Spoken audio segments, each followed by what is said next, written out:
дараагийн мэдээ хүргэе. Оюуны өмчийн асуудал уран бүтээлчдийн шүдний өвчин болтгоо. Гэвч энэ талаарх иргэдийн ойлголт тааруу байдаг нь оюуны өмчийн хулгайг өгшүүлдэг байна. Иймээс кино урлагийн зөвлөл болон уран бүтээлчид хамтран оюуны өмчийг хамгаалах эрх зүйн орчныг бүрдүүлэхээр ажиллаж байна. Оюуны өмчийн хулгай нь манад шин сэдв биш.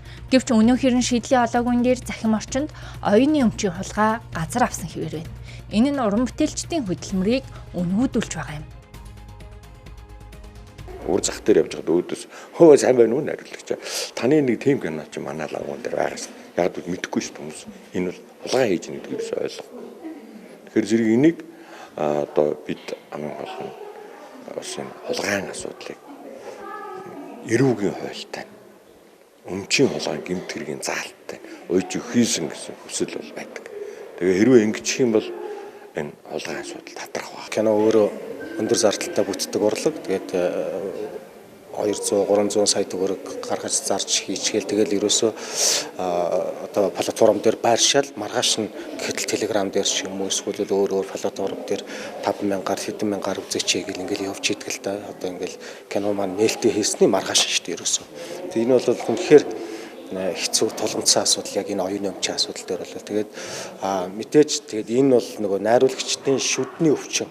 Кино гаргаал сошиалд алдчихдаг. Тэгээд яахаа мэддэггүй. Тэ одоо тэгээ шууд цагтаа тандахаар шалгаж байгаа тэр хооронд хугацаа галддаг.